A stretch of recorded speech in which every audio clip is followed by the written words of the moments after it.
Hi everyone, welcome to my follow-up video on music, waves, and sound. I know some of you guys have already filled out maybe some of this handout or looked over this material already, but I thought that we could take a look at it together. So, Chapter 8 deals specifically with music, and we want to start with differentiating music from noise. So what is it that makes music different from noise? And so we state that music is sound that originates from a source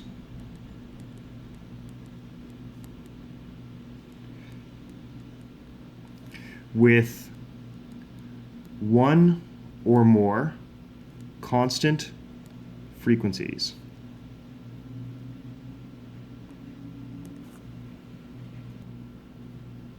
Noise, on the other hand, is sound that originates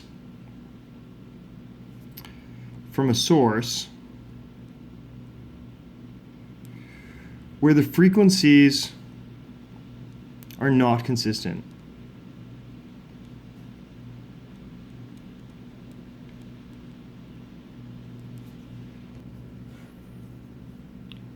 All right, so what do I mean by consistent and non-consistent? Well, or constant and non-consistent. Constant frequencies would look more or less like this. Okay, that's an example of a pure tone, or maybe even something like this.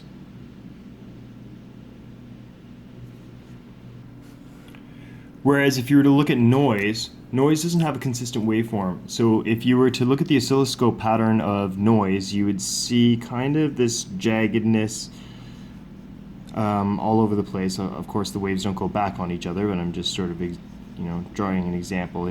There's no consistent pattern there. And so that does not sound pleasing to the ear, whereas music's constant and consistent frequencies will sound pleasing to the ear. We've previously talked about pitch. Pitch is actually related to frequency. We talked about pitch in the Doppler section. A high pitch has to do with a high frequency, whereas a low pitch obviously is a low frequency. Loudness we've also talked about before, and that has to do with the amplitude of the sound waves. And amplitude obviously has to do with sound intensity, is related to sound intensity, and of course, which is related to the energy of the sound wave in this case. Finally, we talk about quality and timbre, and timbre is basically the number of frequencies present. So what we're looking at is a pure tone versus a quote-unquote rich tone, or a tone that has more overtones present. And we're going to talk about overtones as we proceed through this lesson. So we just talked about pure tone versus a rich tone, and we've spoken about a pure tone before, and a pure tone is when there is a single frequency present. So a pure tone right here, we're going to define that as only one frequency. And as we talked about in class, this is typically produced with a tuning fork.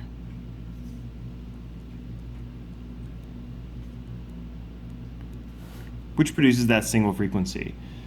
Now we also talked that hitting the tuning fork with a denser rubber mallet will produce overtones, or striking it in different ways will produce overtones. But if struck correctly, the tuning fork should be able to produce one single frequency. And as we talked about, you should have something like this. That is a pure tone.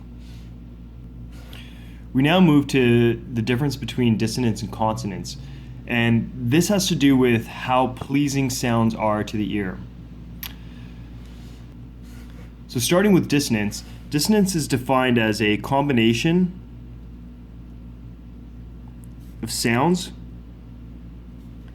of specific frequencies that have a harsh effect. So dissonant sounds or dissonant combinations of frequencies aren't as pleasing to the ear, so they generally sound harsh. Now, contrasting that with consonant, we have combinations of sounds of specific frequencies that are pleasing.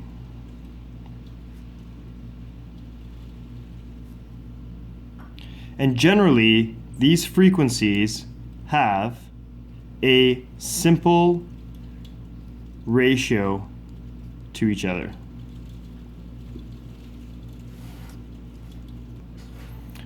One of the most basic consonant sounds is an octave. And an octave is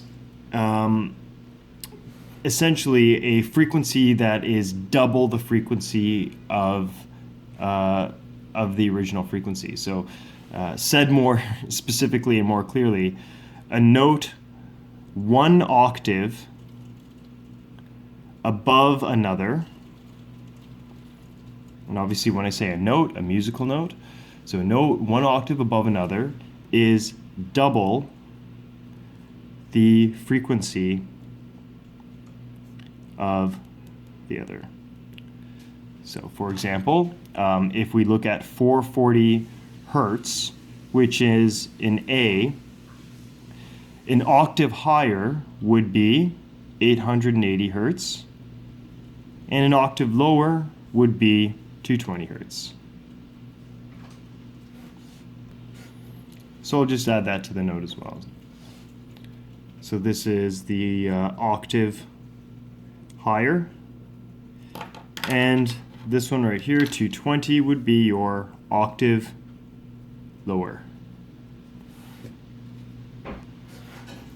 Moving on to the musical scale. A musical scale is a set of pure tones of increasing or decreasing frequency. The scientific musical scale has a standard frequency of 256 hertz, or 2 to the 8 hertz, which can be multiplied by whole number ratios to get the entire scale. The musician scale, or equitemper scale, has a standard frequency of 440 hertz, which is A, the note of A above middle C. And there are a couple of rules for the frequency of a musician scale and here are the rules for the musician scale. So the first rule is essentially restating what an octave is, right? And an octave is double the frequency of the original note, right? And that obviously refers to an octave higher, right? And the reverse is true. So an octave lower would be half the frequency of the original note. And the musician's scale has another rule, which is that there are exactly 12 intervals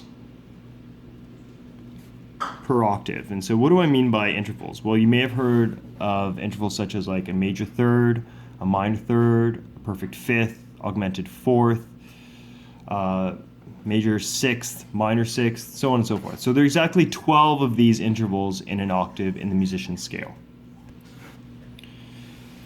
As you can see here, we have a piano keyboard, and if we take a look at middle C is 261.5 hertz. That's the frequency of middle C, and that is notated as such in musical notation.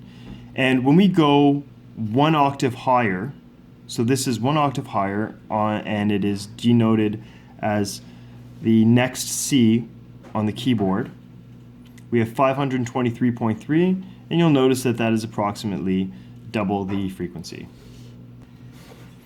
We could even go even further lower, right? And this is not one octave, as you can see. This would not correspond to one octave lower. This is many octaves lower than middle C, and that's at 32.7 hertz, notated as such, right? And this is many octaves higher than middle C at 4,186 hertz. Okay, and as you can see here, this note right here, this low A, is 27.5 hertz, and that's basically just on the fringe of perceptible hearing for humans. So just one quick piece of homework. I'd like you to take a look at page 280, number 3, and that's homework, and we'll say that that is due next class. So I guess April 4th, I believe that would be. Yeah.